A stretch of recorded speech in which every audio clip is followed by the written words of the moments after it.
bago tayo mag-secret file, ay ilike mo muna ang video na to at mag-subscribe na sa aming YouTube channel. Don't forget to click the notification bell para hindi ka nahuhuli sa latest episode ng DJ Rocky's Secret Files.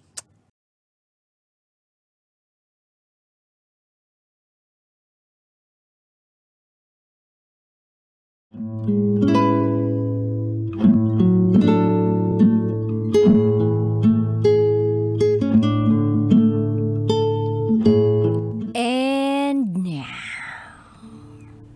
it's time for DJ Rocky's Secret Files.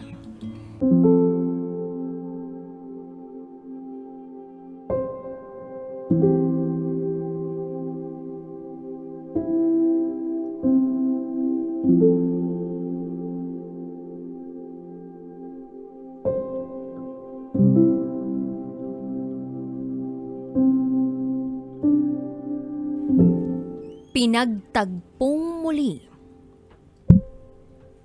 after 5 years. Pero kasal na siya sa iba.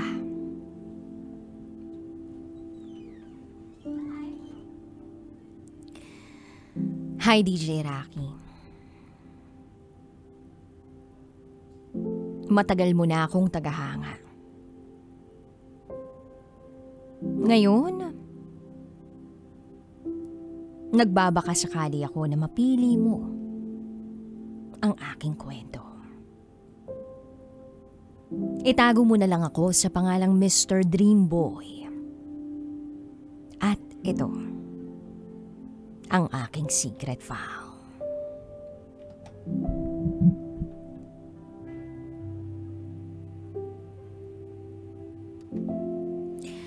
Meron akong kaklase na itago natin sa pangalang Ana. High school yun. Ang tahimik niya. Sobrang mahinhin. Sobrang ganda. At sobrang puti. Wala akong masabi sa kanya na kapintasan. Kumbaga, ang perpekto niya para sa akin.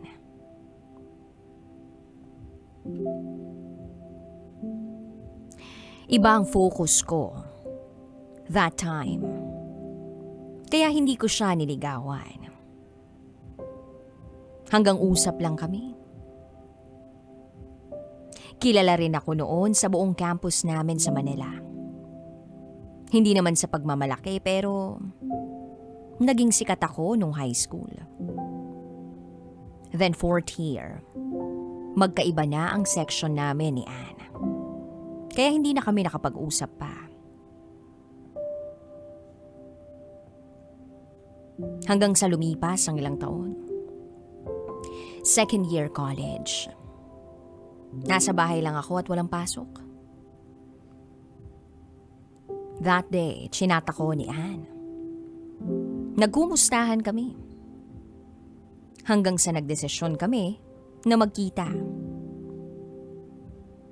Lumipas ang ilang linggo, naging kami ni Ana. Unti-unti ko siyang nakilala uli. At marami akong narinig na mga kwento niya sa buhay na hindi ko nalaman dati nung nag-uusap kami. Galing si Anne sa isang broken family. Pinalaki siya ng nanay niya. Kaso, strikta, masungit, at paminsay nasasaktan siya. Dahil doon, mabigat ang loob niya sa nanay niya. Kaya nung college, madalas ay tumatambay siya sa labas para hindi lang makauwi. Minsan nga'y nagka-cutting class na siya. Dahil hirap na hirap siya sa nanay niya. Hindi niya nga maintindihan kung bakit gano'n ang trato sa kanya ng nanay niya. Wala naman siyang ginagawang masama. That time, gusto ko siyang panigan.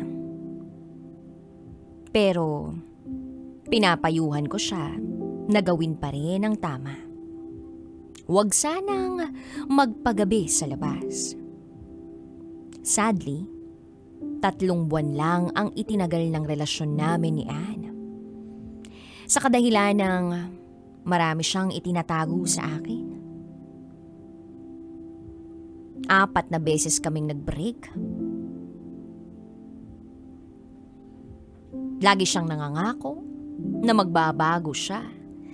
Pero hindi na siya nagbago. Kaya nagdesisyon kami parehas na wag nang ituloy pa. Fast forward to year 2021. Alam kong nakablock na siya sa account ko matagal na.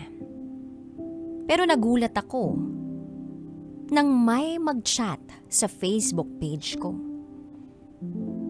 Si Anne. Nangungumusta. Tinatanong niya ako kung bakit hindi raw niya makita ang Facebook account ko. Eventually, in-unblock ko siya. At sa mismong account ko na kami nag-usap. Nagkumustahan at dun ko na nalaman na meron na siyang anak at asawa. Ang naging asawa niya ay ang dati naming guro sa Manila nung high school kami. Nagulat ako kasi nung kami pa, alam kong nagkakausap na sila ng teacher namin pero hindi ko akalaing papatol siya roon. Dahil malaki ang agwat ng edad nilang dalawa. Mahigit 10 taon. After ng kumustahan, tumamlay na rin ang pag-uusap namin through chat. Siguro, every after 3 months lang kami nagkukumustahan. Dumating ang year 2022. Nagulat na lang ako sa chinat niya sa akin. Gusto niya raw makipagbalikan at inaamin niyang may nararamdaman pa siya sa akin. Hindi ako makapaniwala sa sinabi niya dahil alam kong may anak at asawa na siya. Sinabihan ko siyang mali yun. Patuloy ko siyang tinataboy. Kahit na kinukulit niya ako. Then December 2022, nirestrict ko na siya. Ang dami pa rin niyang message. Parang buwis buhay siya. At para bang wala siyang takot kung mahuli siya ng kanyang asawa. Nang dahil na rin sa pangungulit niya. And bigla akong nakaramdam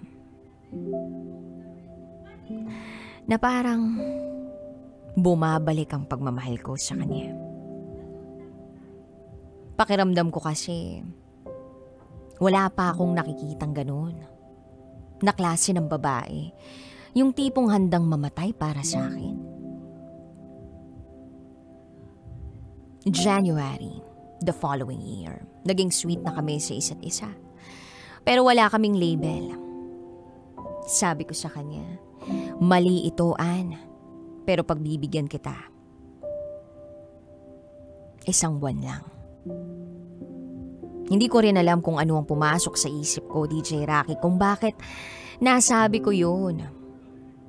Siguro dahil na rin sa mga effort na ginagawa ni Anne, kaya napapayag ako.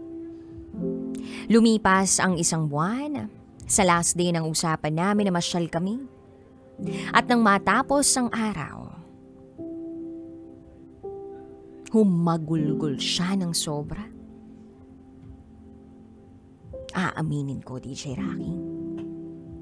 Hulog na ang loob ko sa kanya. Sa mga araw na nagdaan. Ayaw ko na siyang pakawalan. dahil mahal ko na siya. Pero dahil may usapan kami, kailangan kong tuparin yun. Bumabiyahe kami pauwi, damang-dama ko sa sarili ko na hindi ko na kayang bitawan o pakawalan pa itong taong to. Ako rin. Tumulo na rin ang mga luha. Huminto kami sa isang kainan. At sinabi ko sa kanya na ituloy na lang namin ang aming relasyon. Pumayag siya. Feb 2023. Naging kami. Ang saya-saya namin habang lumilipas ang mga araw.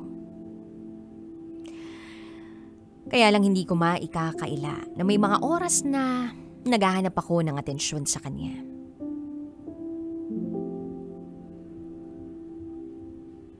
Pakiramdam ko kasi may kulang. Gayunpaman, malalim na ang pagmamahal ko sa kanya. Siya na ang pangarap ko. Pangarap na maging ina ng mga anak ko, pangarap na mapapangasawa ko, pangarap na mapakasalan o makita ko sa altar ng simbahan. August 2023. Halos isang buwan kaming hindi nagkita dahil may sakit daw siya. Halos manlimos ako ng atensyon dahil hinahanap talaga siya ng puso ko. Gusto ko siyang alagaan pero hindi ko magawa dahil magkasama sila sa iisang bahay ng asawa niya. Hindi naman malubha ang sakit niya. Kaya lang hindi nawawala eh. Dumating ako sa puntong parang mababaliw na ako. Nasasaktan ko na ang sarili ko. Nililibang ko ang sarili ko. Inaaya ko ang mga kapatid ko na manood ng sine. Pero para bang wala akong kagana-gana na kasama sila. Then pumunta ako ng convenience store. Bumili ako ng alak. Tinawagan ko siya. That time, sinabi ko sa kanya na gusto ko nang mamatay. Nakipag-break na rin ako dahil hindi ko na kaya ang nararamdaman ko. After that call, hindi naman natuloy yung sinabi ko. Nahimasmasan din ako. September. Bigla na lang kaming umayos.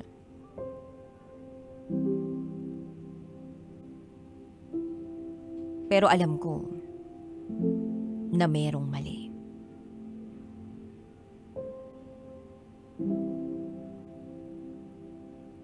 Naiiyak ako.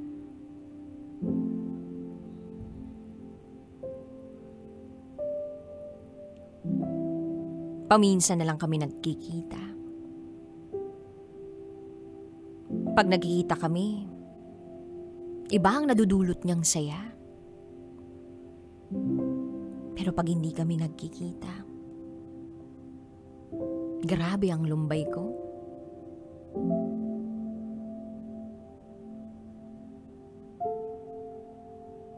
Namimiss ko siya. Napapatanong ako sa sarili ko na dapat ba turuan ko ang puso ko na wag na siyang mamiss. Hindi ko mapigilan ang sarili kong malungkot. Dahil para sa akin, siya na ang asawa ko.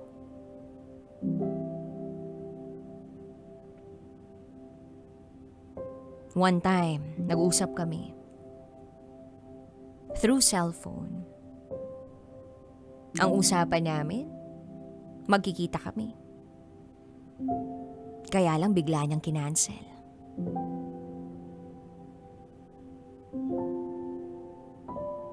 Halos araw-araw,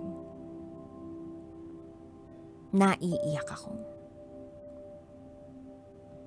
Tinatanong na ako ng mga katrabaho ko kung anong nangyayari sa akin pero wala akong mapagsabihan.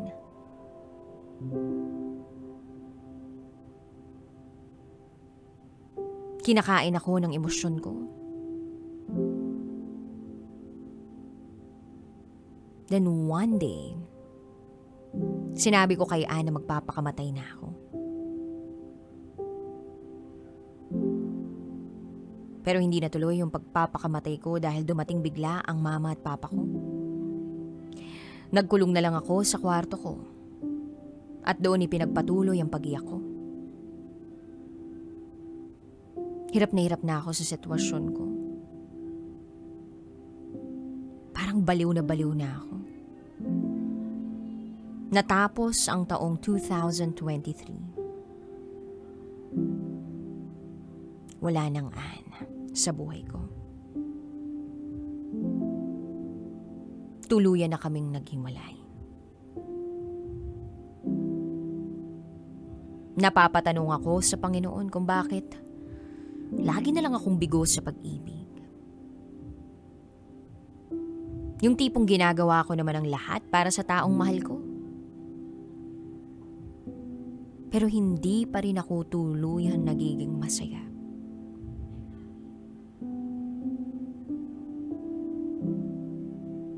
At the end of the day, wagas pa rin naman ang pasasalamat ko sa Panginoon. Dahil hanggang ngayon buhay pa ako. Siguro kailangan ko na lamang mag-focus sa aking sarili. Libangin ang sarili ko sa ibang bagay. At matuto sa leksyon ng aking nakaraan. Kaya sa mga taong nakikinig, alam kong mali ang ibigin ang isang taong may asawa na. Alam kong sobrang mali. Pero sana'y nauunawaan ako na mahirap pigilan ang damdamin, lalo na kung puso ang nagdidikta. Hanggang dito na lang po. Muli, ako si Mr. Dreamboy. At ito ang aking secret file.